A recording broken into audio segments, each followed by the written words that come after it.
Bonjour, dans ce tutoriel, nous verrons comment donner accès au serveur de l'école à votre application iAnnotate PDF.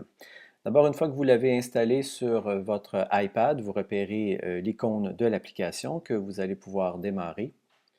Normalement, à l'ouverture, la première fois, vous allez tomber sur cette page PDF. C'est le Quad 9, donc les nouveautés de l'application, la version 2.1, c'est la version la plus à jour. Vous repérez donc dans le haut de l'application les onglets. L'application permet de naviguer par onglet, c'est-à-dire d'ouvrir plusieurs documents en même temps, pouvoir donc basculer entre l'un et l'autre. Alors, si vous voulez prendre le temps de lire les nouveautés, libre à vous. Sinon, dans ce cas, vous allez cliquer sur le petit X à côté de l'onglet pour fermer les deux documents qui ont été ouverts. Alors, dans le haut de l'application, vous avez donc le mot bibliothèque. Alors, vous allez dans la bibliothèque de l'application iAnnotate. La bibliothèque, c'est l'espace où seront stockés vos documents sur votre appareil. Donc, à chaque fois que vous allez ouvrir un document, il va se retrouver dans votre bibliothèque. Le document va être travaillé dans votre bibliothèque et c'est par la suite que vous pourrez le synchroniser avec votre espace réseau sur le serveur de l'école ou sur un autre serveur de votre choix. Alors, nous allons établir la connexion avec le serveur de l'école. Vous allez dans l'onglet, tout juste à droite, l'onglet Connectivité. Alors, vous voyez donc au centre, moi j'ai déjà établi la connexion avec le serveur de l'école. J'ai identifié cette connexion par CJE Alex, ce qui est mon compte, et j'ai aussi une connexion avec Dropbox, qui est un autre service de stockage de données en ligne. Alors, nous allons donc configurer votre accès. Alors, vous cliquez dans la bande de gauche sur Configurer un nouveau compte. Vous choisissez bien évidemment au centre WebDAV, qui est l'accès au serveur de l'école.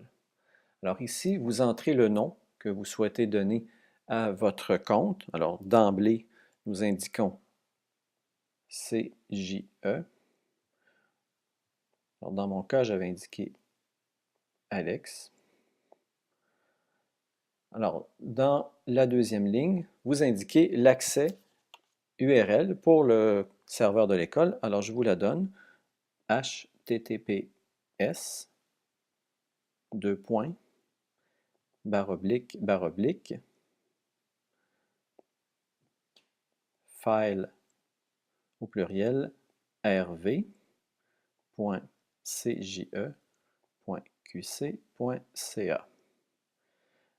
Par la suite, dans Ouverture de session, vous indiquez votre nom d'usager précédé de CJE, barre oblique inversée,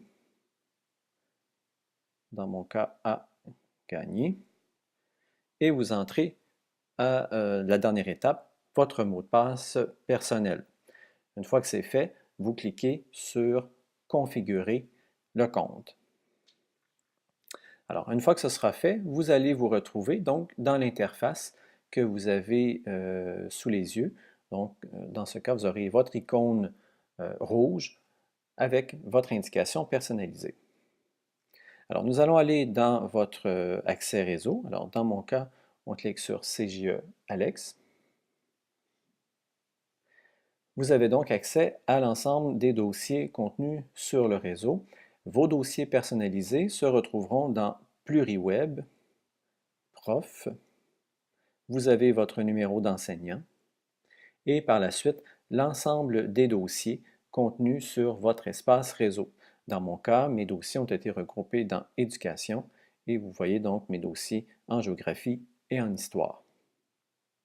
Alors voilà, c'était l'étape principale pour configurer votre accès au serveur de l'école. Dans un autre tutoriel, nous verrons maintenant comment importer des documents dans la bibliothèque.